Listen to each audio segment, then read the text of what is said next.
Neighborhood Church, kami po ay bumabati sa inyo ng isang magandang hapon sa ating po mga live stream viewers, followers at sa mga nasa gusali sa ating bulwagan dito sa Kapitan Akong.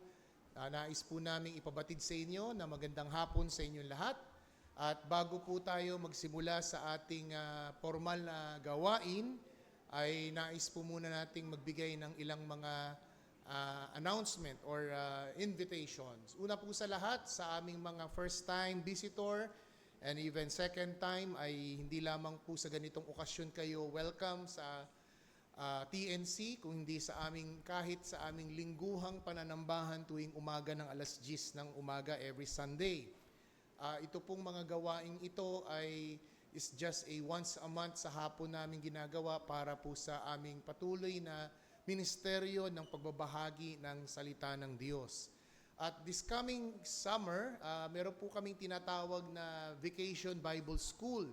At kung meron po, yun po yung panahon ng mga walang pasok na ang ating mga anak na eskwela, particularly ang mga elementary level hanggang sa high school level.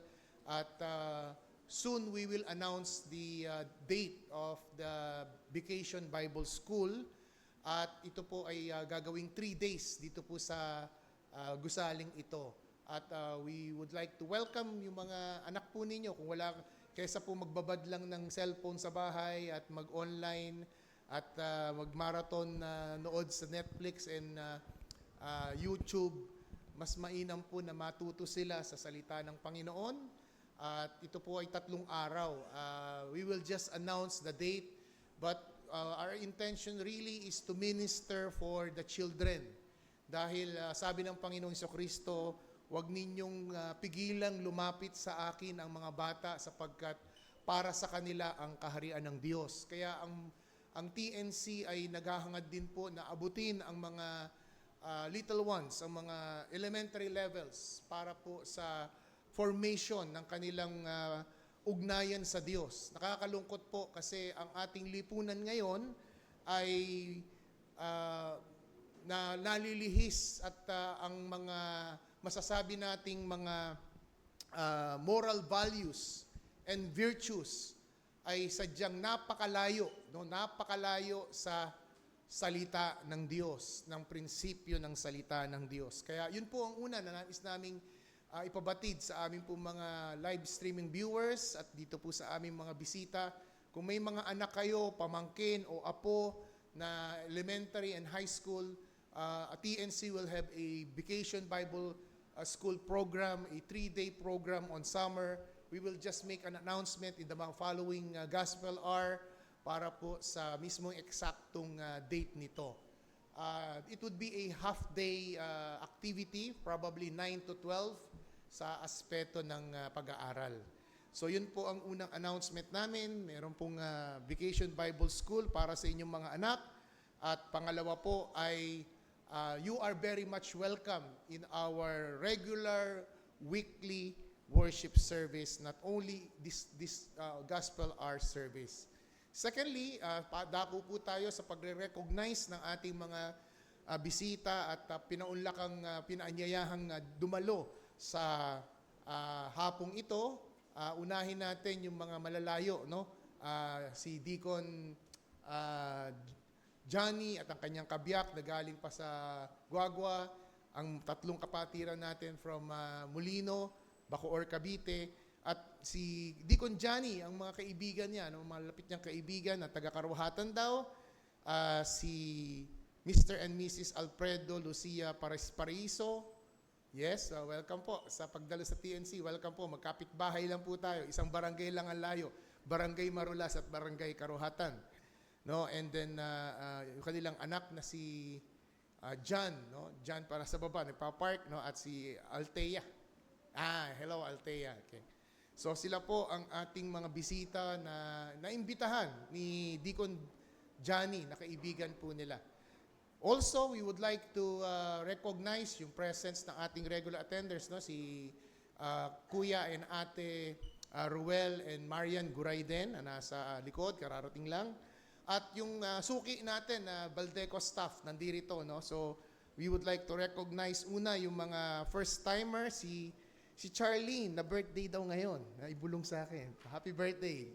So, si Charlene, si Rochelle, si Mariel, Sarah Grace, and si Jordan. So sila po ang mga first-timer natin. Second-timer, si Mr. and Miss Peter, no, at ang kanyang kabiyak, si Aldwin at saka si Ems. Thank you for coming again. For second-timer, si Jerome, si Ruben, at si Otep. Wala pa. Ayun, nasa likod si Otep, si Mr. and Mrs. Otep, okay? And then may umabol si Florence and si Geraldine, ang mga staff na kung nasa birthday ko po kayo, sila po yung bubungad ng mga cashier at mga staff sa aspetong yan. Welcome sa TNC Gospel Hour at malugod po kayo na welcome sa amin. At hindi lamang po sa gawaing ito, maging sa ating pong lingguhang pananambahan. Nais ko pong basahin ang sinasabi po ng salita ng Diyos at bahagi sa ika-4 na utos ng Diyos sa Exodus 20, Exodus 20, verse 8 to verse 11. Ganito po ang sinasabi, alalahanin mo ang araw ng pamamahinga upang ingatan itong banal. 6 na araw kang gagawa at iyong gagawin ang lahat ng gawain. Ngunit sa ika-7 araw ng pamamahinga ng Panginoon mong Diyos, sa araw na ito ay huwag kang gagawa ng anumang gawain, ikaw at ang iyong anak na lalaki, ang iyong anak na babae, ang iyong alipin at aliping babae at lalaki, ang iyong mga baka at mga dayuhan na nasa loob ng iyong pintuan.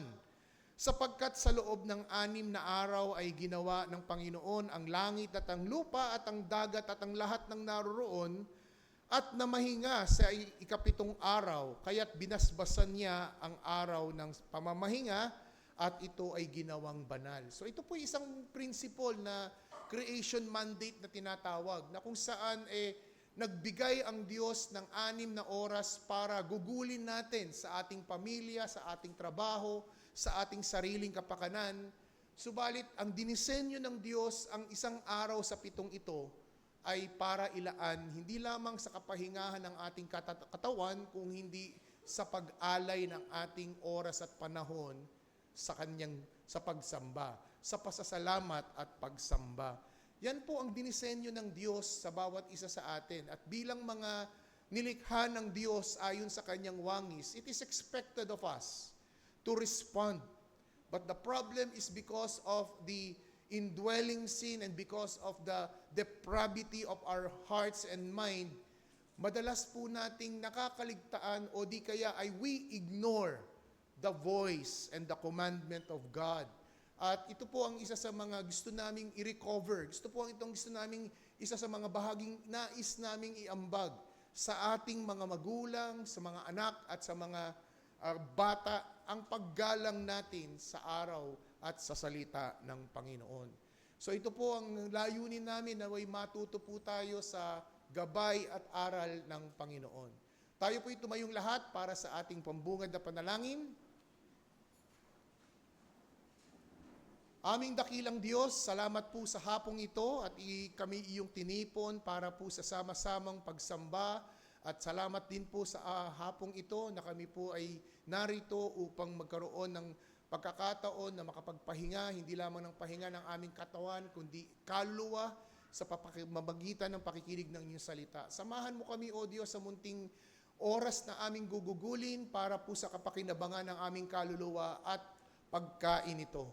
Ikaw ang maitaas sa aming kalagitnaan at ang iyong pangalan ang patuloy na matanghal sa bawat isa sa amin.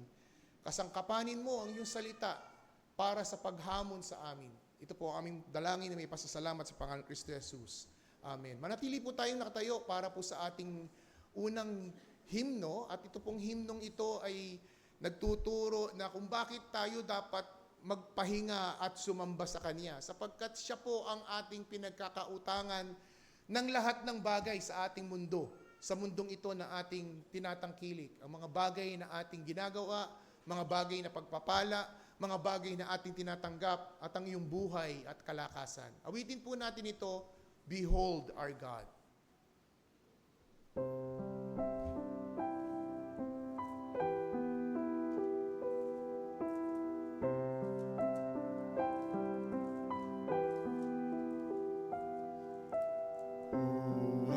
has held the ocean in his hand, who has numbered every grain of sand. Kings and nations tremble at his voice. All creation rises to rejoice. Behold, our God seated on his throne.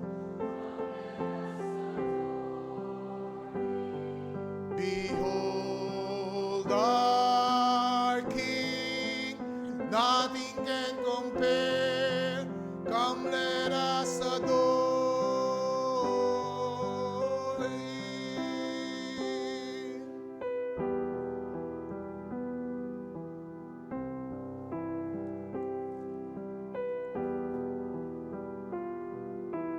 Who has given counsel to the Lord?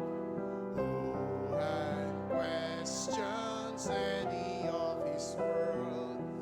Who can teach the one who knows all things? Can fathom all of one truth's needs? Behold, our God seated on his throne. Come, let us adore him. Behold, our King. Come, let us adore him.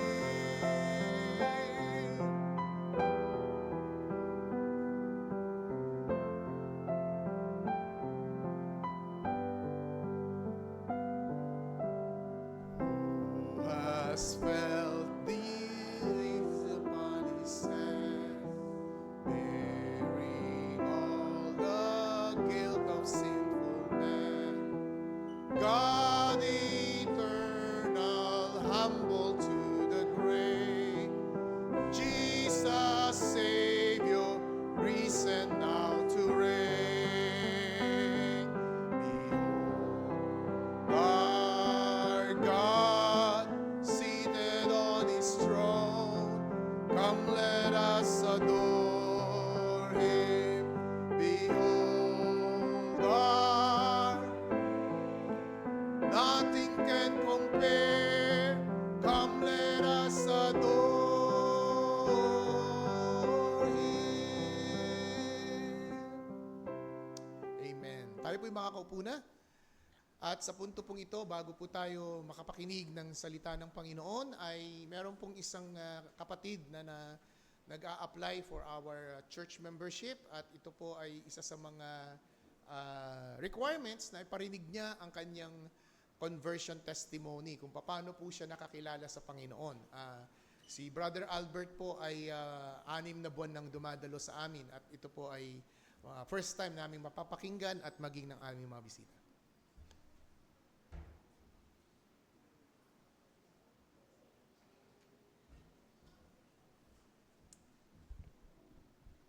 Magandang hapon po sa ating lahat. Kasama po ang aking may bahay na si Joy Lastino and ang aming munting anak na si Shiloh Lastino. Ako po ay pinanganak noong November 23, 1989 sa Olongapo City, bunso sa 3 magkakapatid. At dahil maaga pong nawala ang aking mga magulang, napunta po ako sa poder ng aking tiyuhin. Ako ay lumaking nag-aaral sa Catholic School sa Olongapo at Las Piñas City. Doon ko po naranasan ng pagiging debotong Katoliko. Itinuro sa amin ang pagrorosaryo, pagnonobena, pagsama sa mga prosesyon ng santo, bisita iglesia sa tuwing mahal na araw, at maging pagsimba linggo-linggo.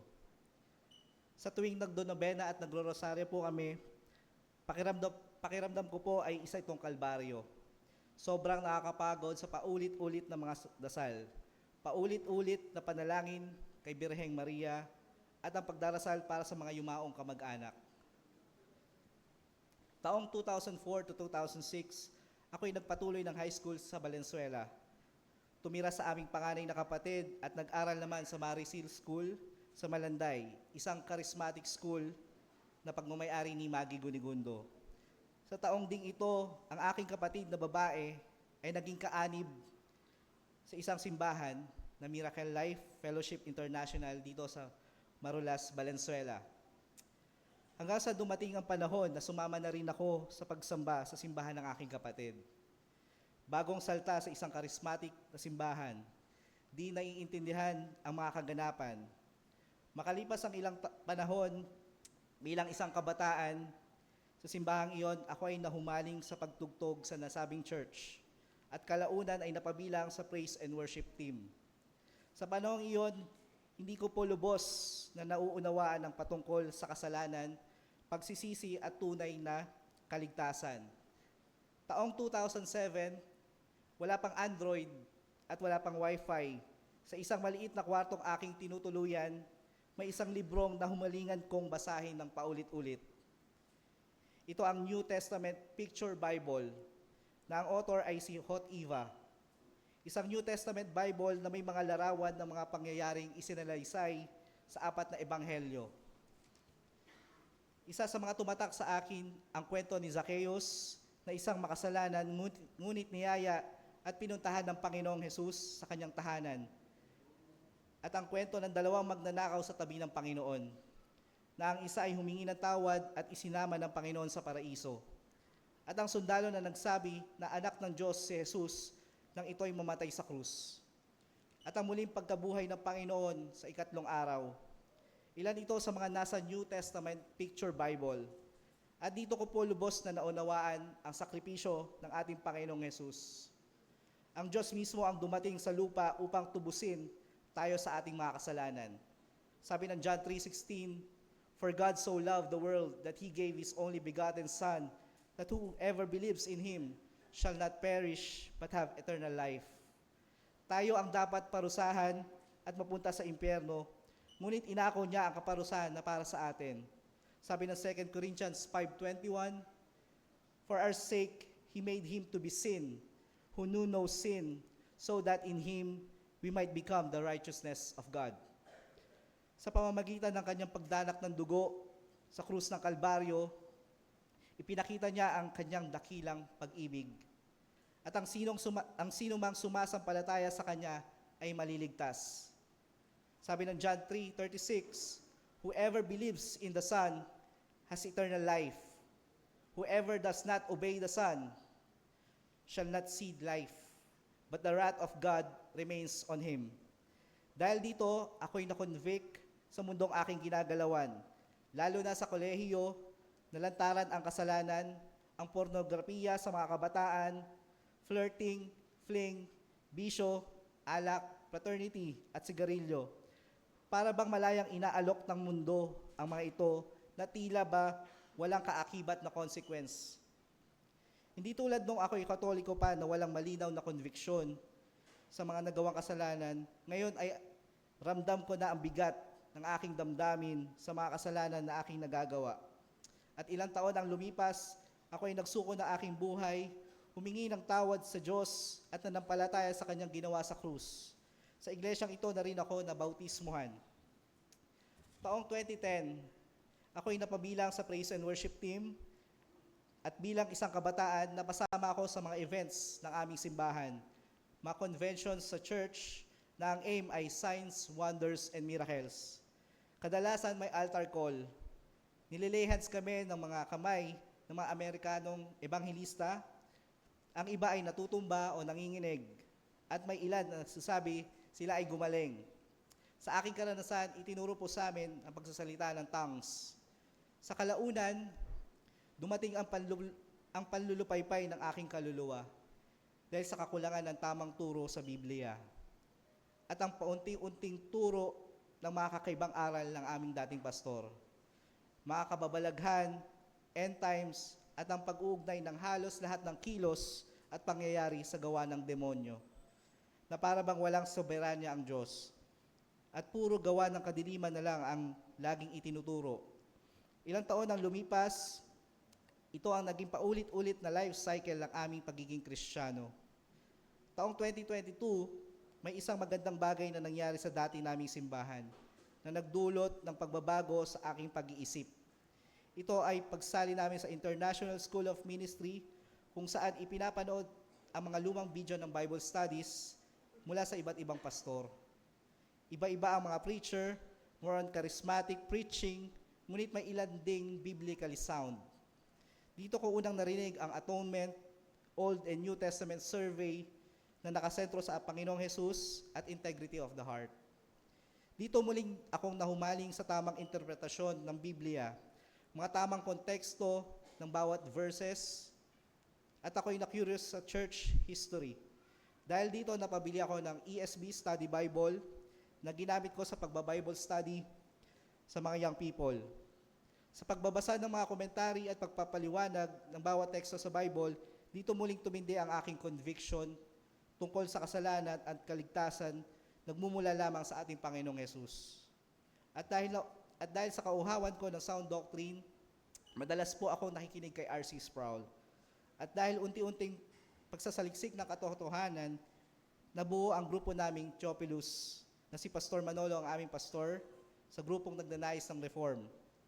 Taong 2025, at dahil sa patuloy na pagtuturo ng mali at contradicting na interpretasyon, mga turong more on experientialism, mga kakaibang kwento na wala sa Biblia, at ang labis na pagbibigay diin sa gawa ng kadiliman sa dati naming simbahan, patuloy ito na nagdulot sa amin ng bigat sa aming puso. At tuwing naririnig ang mga ito, kasabay pa na binigyan diin ang Book of Enoch at ang Bible daw ay corrupt.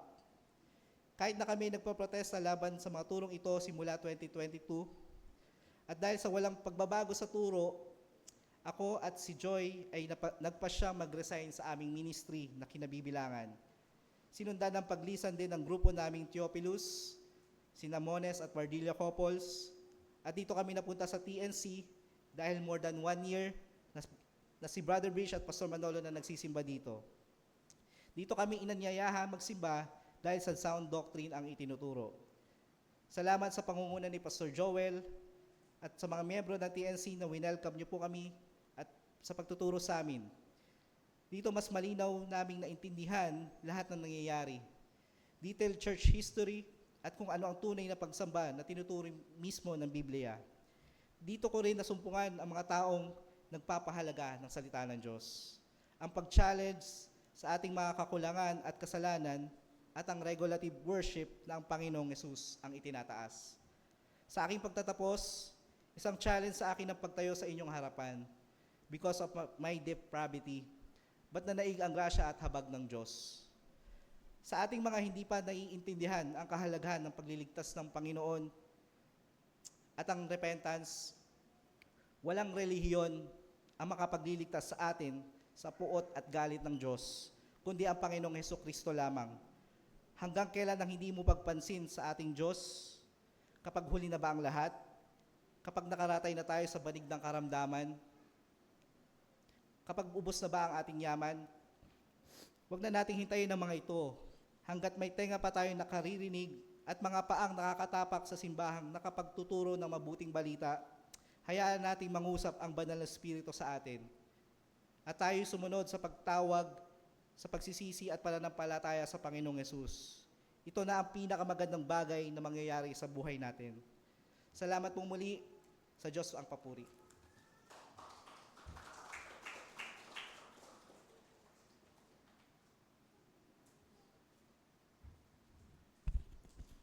Atin pong basahin ang teksto ng magiging batayan ng pangangaral ng ating tagapagsalita sa hapong ito. Muhango po ito sa Marcos, Kabanatang 1, talatang 14 hanggang 15. Mark chapter 1, verses 14 to 15. Pagkatapos madakip si Juan, pumunta si Jesus sa Galilea at na pinangaral ang ebanghelyo ng Diyos, na sinasabi, naganap na ang panahon at malapit na ang kaharian ng Diyos. Kayo'y magsisi at manampalataya sa ebanghelyo. Nais ko pong tawagin ang ating tagapangaral, si Brother Deacon Danny Lapitan.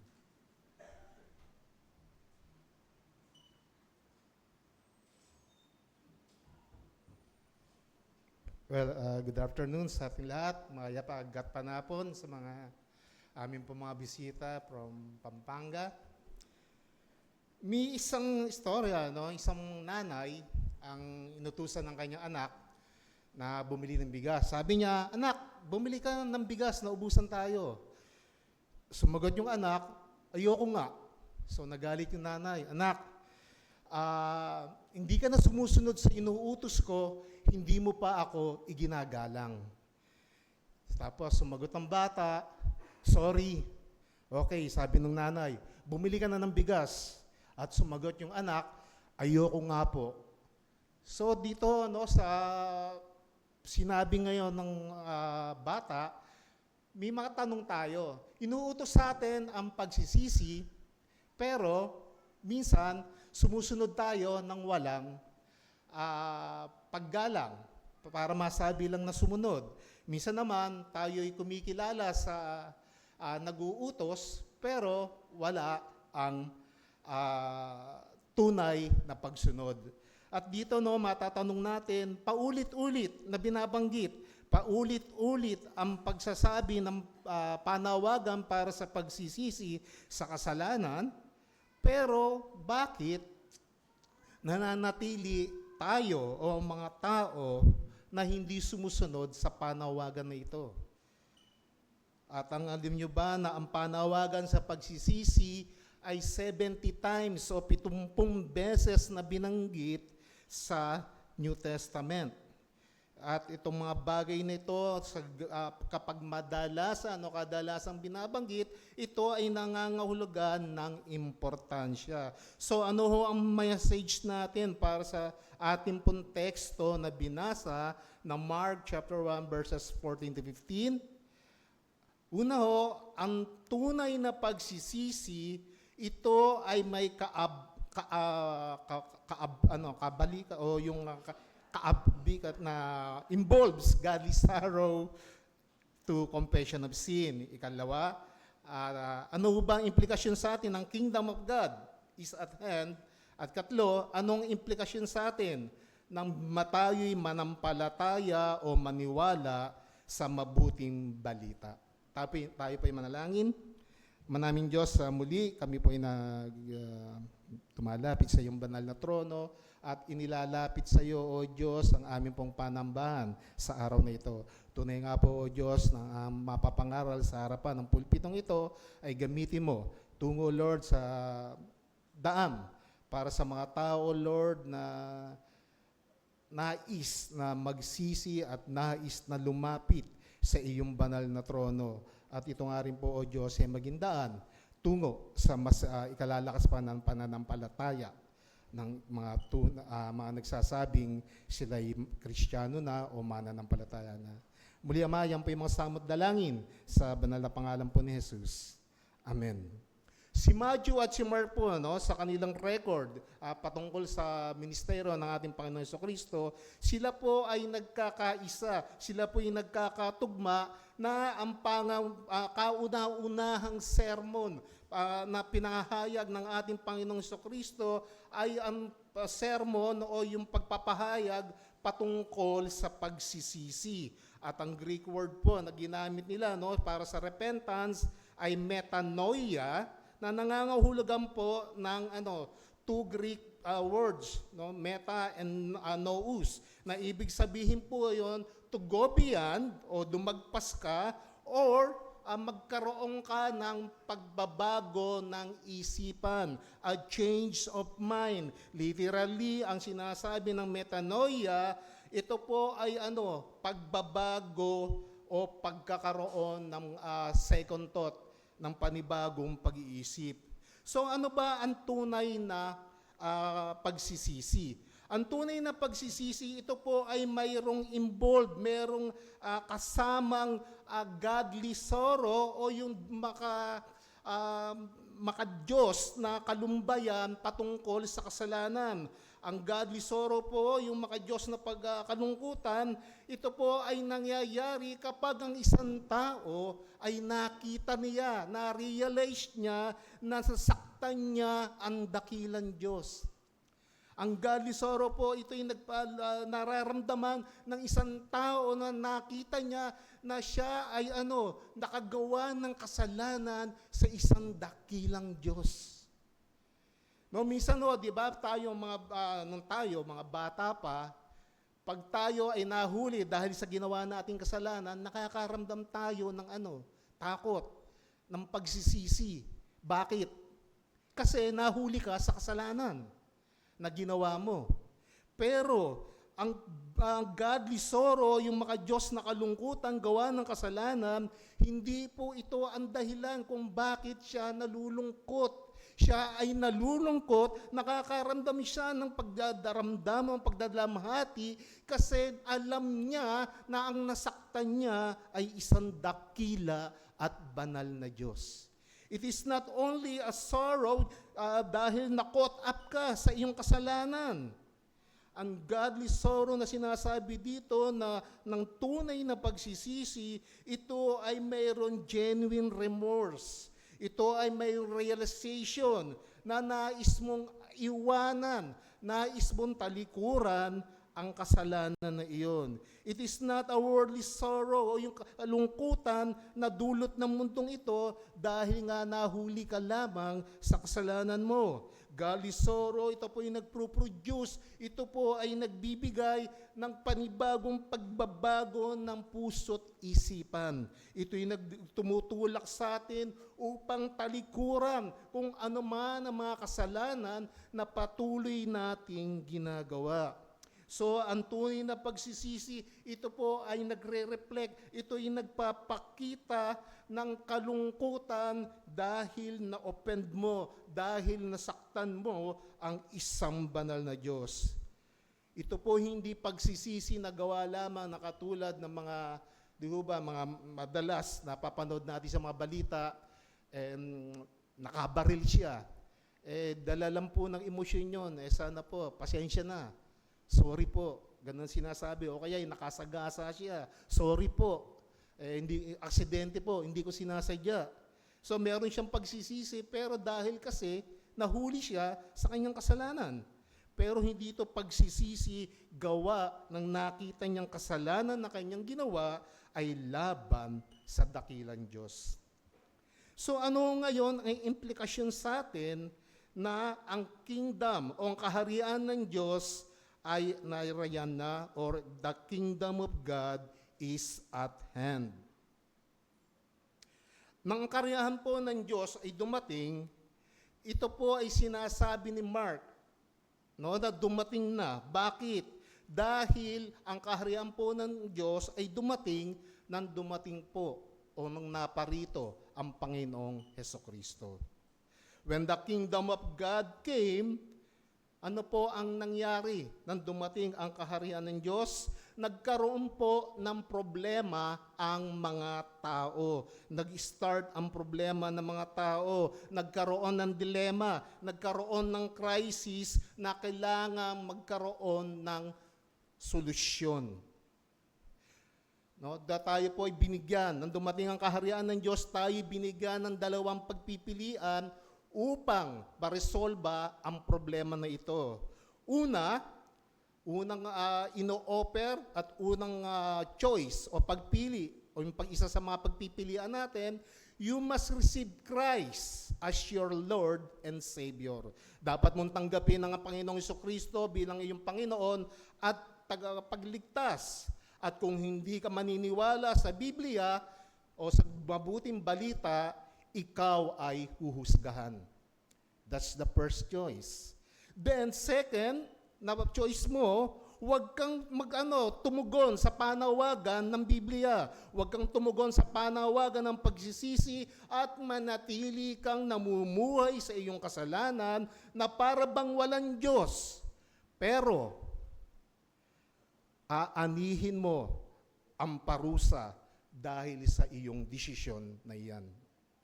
So, mga tagapakinig, option number 1, ang tangi mo lamang choice na pwedeng piliin upang makapasok sa kaharian ng Diyos.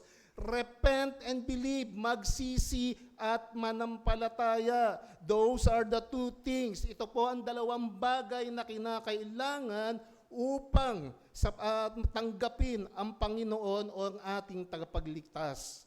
Para po tayo maging katanggap-tanggap sa kaharian ng Diyos o ni Kristo, it requires, ito po yung humihingi, ito yung nangangailangan ng pagsisisi at pananampalataya. Kinakailangan mong magsisi, tumalikod sa iyong mga kasalanan, turn away, repent from your sins. Ito ang panawagan. Gusto mong makasama ang Panginoong Kristo, then you repent, ikaw ay magsisi. Hindi po ang iglesyang to ay hindi po kami nag-o-offer na ang kaligtasan ay matatagpuan sa TNC. Hindi kailanman po ay hindi namin sinabi na ang TNC ay isang paraan upang ikaw ay maligtas. Hindi kami katulad ng iba o hindi po kami nag-o-offer na kung gusto mong pumasok sa kaharian ng Diyos, kung gusto mong magkaroon ng personal na relasyon kay Kristo, at kung gusto mo ng tunay at makahulugang pamumuhay o relasyon na kasama ang Diyos, then lumapit po kayo sa harapan ng altar na ito. Itaas niyo ang inyong kamay. O kaya pumirma kayo sa mga card na pinamimigay namin. Then, ipapanalangin namin kayo upang kayo'y maligtas. Hindi po namin ginagawa ang mga bagay na yan. At hindi po namin gagawin ang mga bagay na yan. Although, alam po namin, dahil makapangyarihan ng Panginoon Diyos, pwede niyang gamitin minsan ang mga ganyang pamamaraan, pero hindi po yan guarantee na kayo ay tunay nga na magsisisi o nakapagsisi sa iyong kasalanan. There is no guarantee that those methods will save you. Pero muli, sabi ko nga, dahil ang Diyos ay makapangyarihan, pwede niyang gamitin niya yung mga pamamaraan na yon. At may mga kapatiran tayo dito na makakapagpatunay na ginamit ng Diyos ang pamamaraan na yon upang siya ay makakilala kay Kristo. Pero hindi ho palagi ang ganon.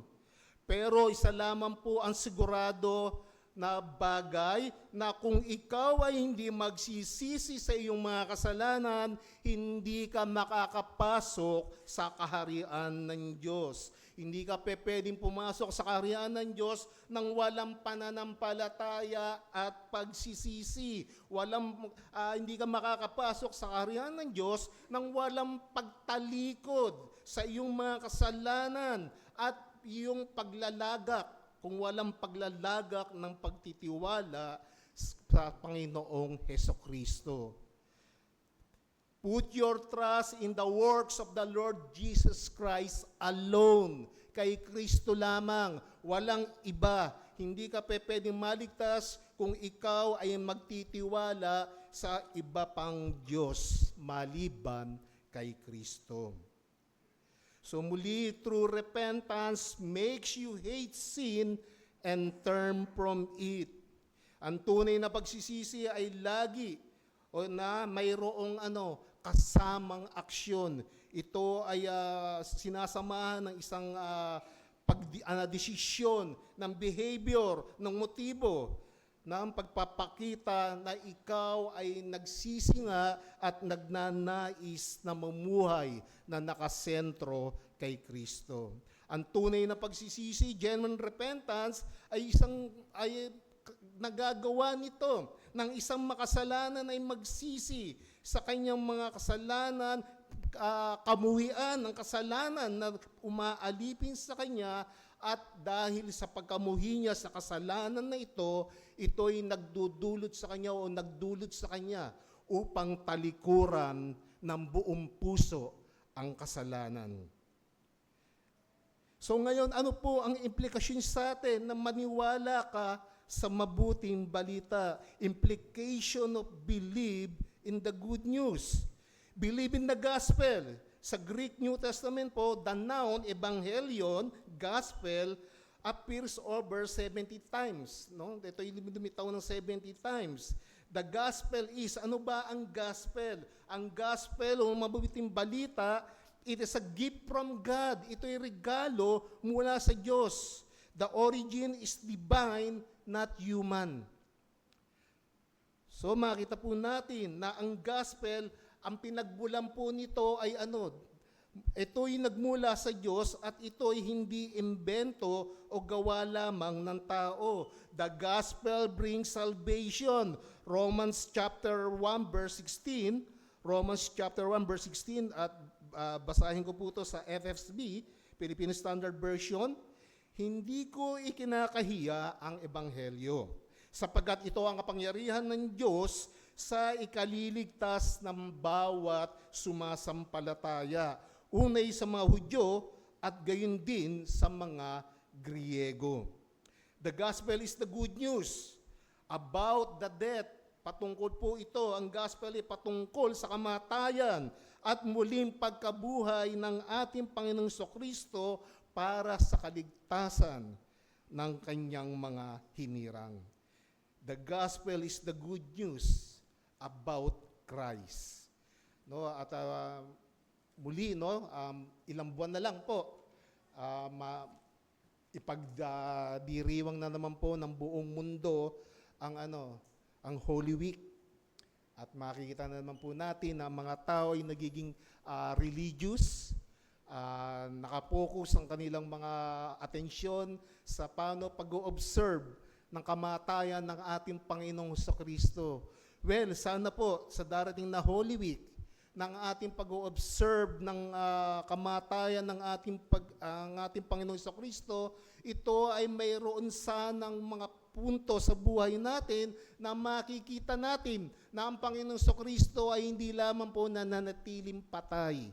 Siya'y nabuhay at ang pagkabuhay na muli na ito ng ating Panginoong Kristo, ito'y pagpapakita na siya ay Diyos at siya, ang pagkabuhay na ito ay naging daan tungo sa ating pong mas malalim na pagkakilala sa Kanya at patungo sa tunay na daan ng kaligtasan.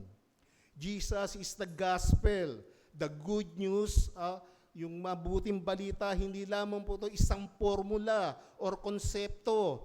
Pero ang tinutukoy po dito ng good news na ito, ng mabuting balita na ito, ay ang kamatayan, ang pagkatao ng ating Panginoong Kristo at kung ano ang ginawa niya sa krus upang ang kaligtasan ng mga tao ay kanya pong matubos. Upang ang kaligtasan ng mga tao na mga makasalanan ay sa pamamagitan ng kanyang kamatayan ay siya po ang ginawang pamalit, substitute para sa iyong kasalanan. The gospel represents the announcement of Jesus' perfect life. Dahil po sa perpektong pamumuhay ng ating Panginoong Kristo hanggang sa perpekto niyang pagsunod, hanggang kamatayan, hanggang sa kanyang muling pagkabuhay, ito po ang naging daan ng tunay na reconciliation o yung tunay na relasyon ng isang makasalanan patungo sa banal na Diyos. At ito po ang tandaan natin, mga kapatid, mga kaibigan, ang ating pong relasyon sa Diyos ay sira.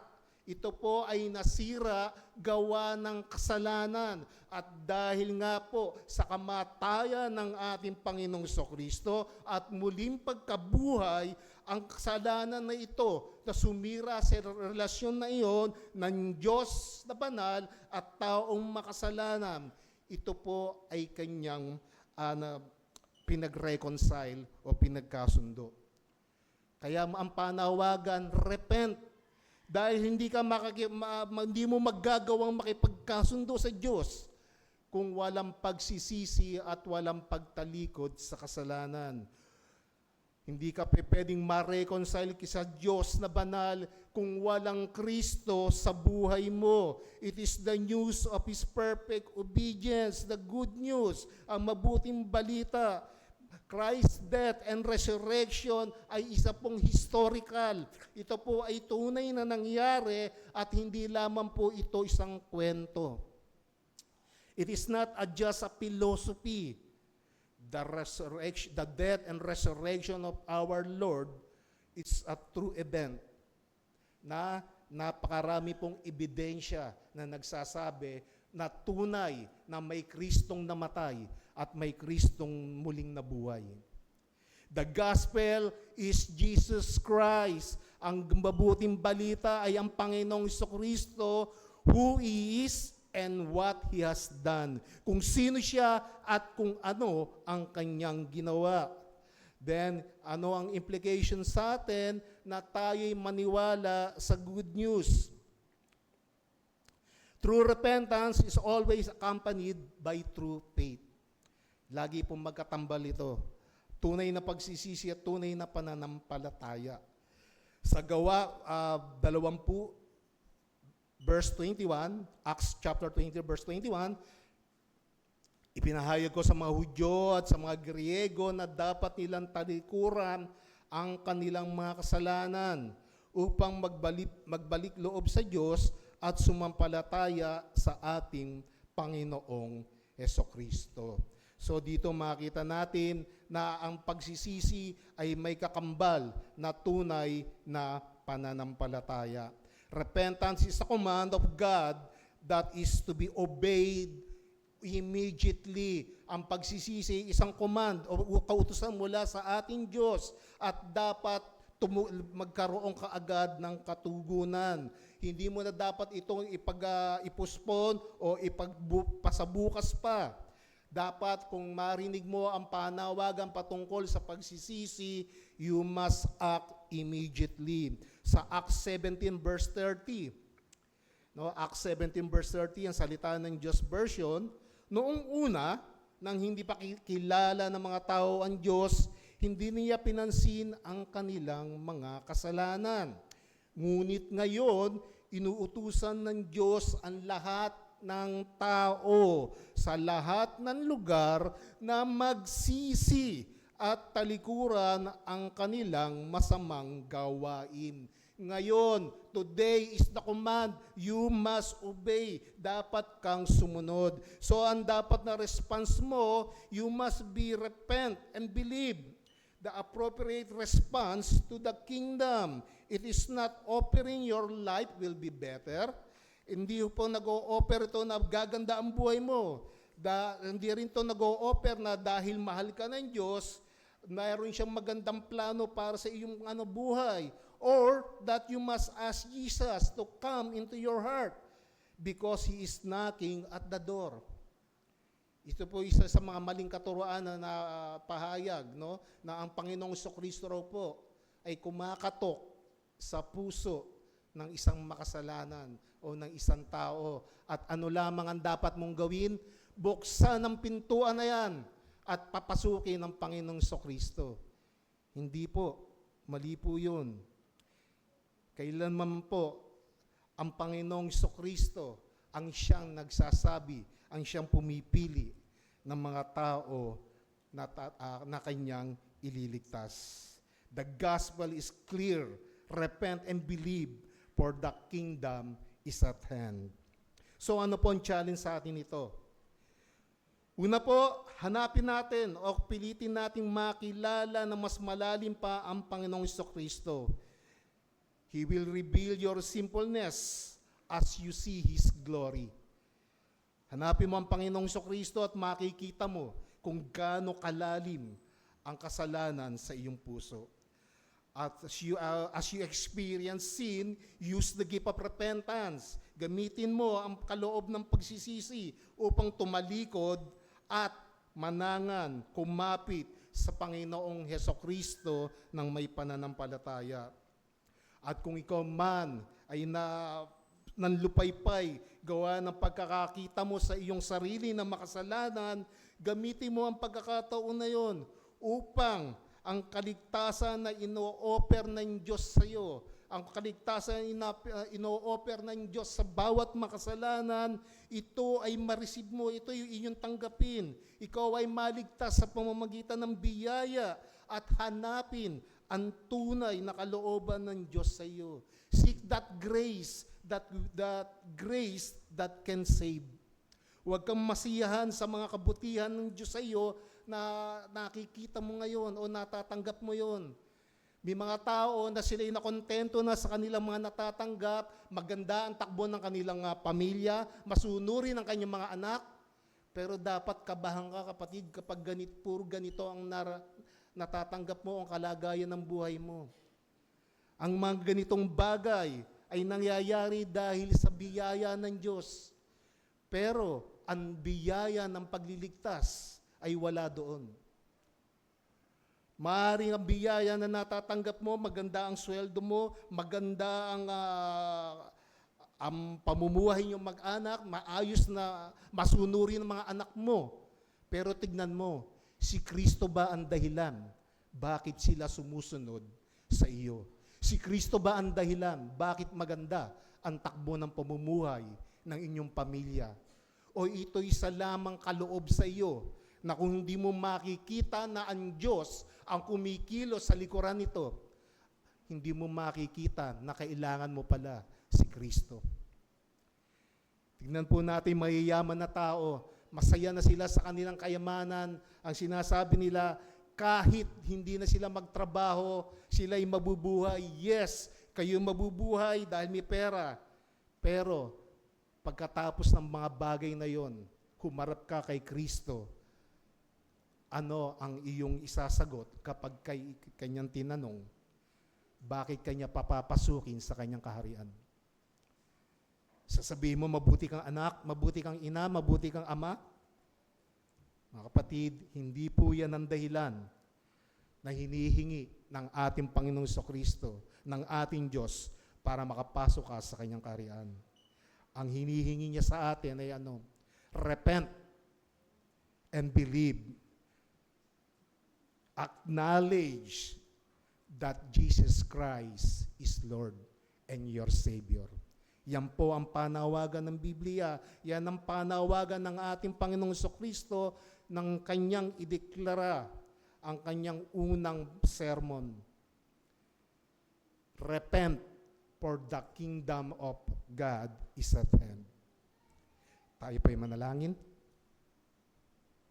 Ama naming Diyos, muli kami po'y nagpupuri sa iyo, nagpapasalamat sa hapong ito at tunay nga po, Diyos, na dinadalangin namin na nawa nga po sa maikling oras ng papapahayag ng iyong salita ay tunay na naipahayag namin na ang panawagan ng mabuting balita ay ang pagsisisi sa aming mga kasalanan.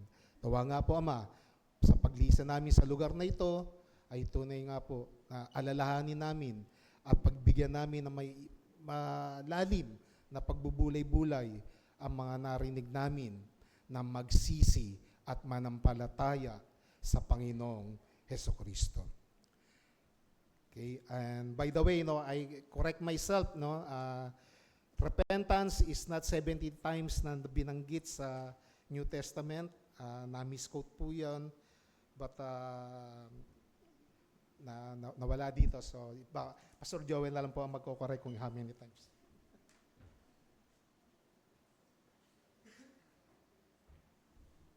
Tumayo po tayo lahat para sa ating huling awitin. Awitin po natin ang mensahe ng karaligan, marilag na Jesus, fearless Lord Jesus.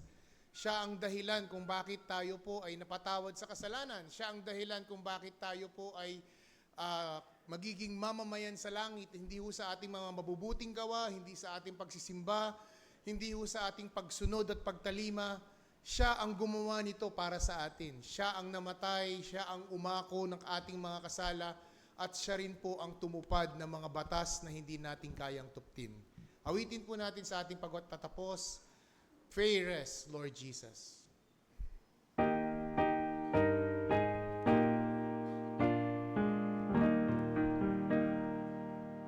Fearless Lord Jesus, ruler of all nature, Son of God and Son of man, Thee will I cherish, Thee will I honor, Thou my soul's glory, joy.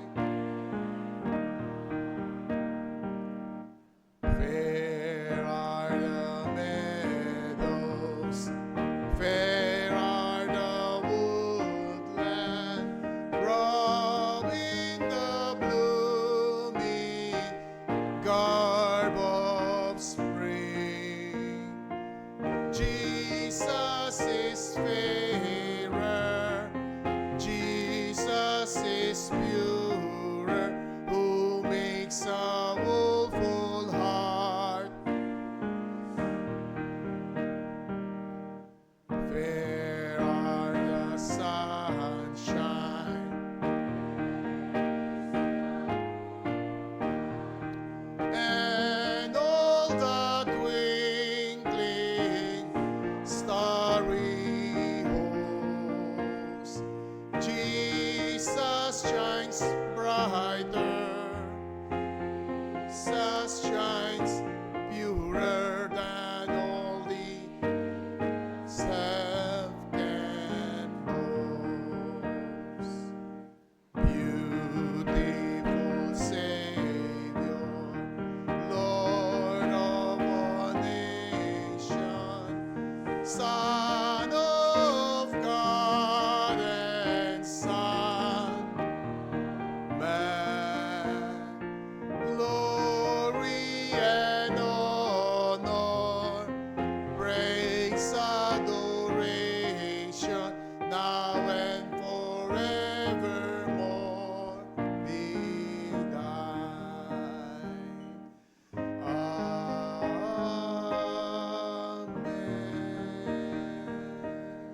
Awitin po natin ang doxology.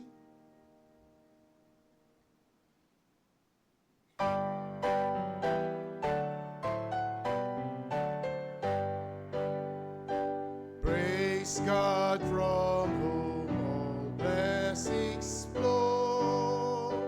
Praise Him, all creatures here below. Praise Him above, ye heavenly hosts. Praise Father, Son, and Holy Ghost. Amen. Nawa, O Diyos, ay tanggapin namin ang pagpapala ng pagsisisi, ang pagpapala ng pananampalataya. Naway ang banal na Espiritu mo ang mag-akay sa amin papalapit kay Kristo, sa marilag ni Jesus na namatay sa krus ng Kalbaryo para sa katubusan at kabayaran ng aming mga kasalanan.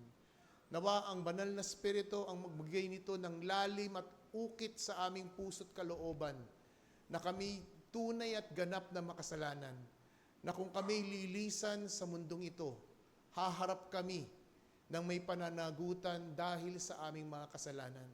Subalit kung kami ay magsisisi at lalapit ng may pagtitiwala sa ginawa ni Kristo sa krus ng Kalbaryo, na siya ang nagbayad, na siya ang nagbata, siya ang buho ng mga kasalanan at tagpasan nito sa amin, kami ay iyong tatanggapin dahil ang kanyang katwiran ang siyang ibinihis sa amin, habang ang aming sala, siya ang nagbata. Nawa ang katotohanan at ang payak na kadalisayan ng Ebanghelyong ito ang mangusap sa aming mga puso at maantig ang aming kalooban na wala sa aming sariling kakayahan at katwiran ang kaligtasan na kay Kristo lamang. Salamat din po, O Diyos, sa mga kaluluwang dinako mo sa gusaling ito. Salamat din, O Diyos, sa aming pagsasaluhan. Salamat din, O Diyos, sa fellowship. Salamat sa hapong ito na nagkatipong kami, at ang lahat ng papuri at pasalamat ay sa pangalan ni Kristo Jesus. Amen. Tayo po'y makakaupo muli sa ating mga pandaling panahon. At meron po kami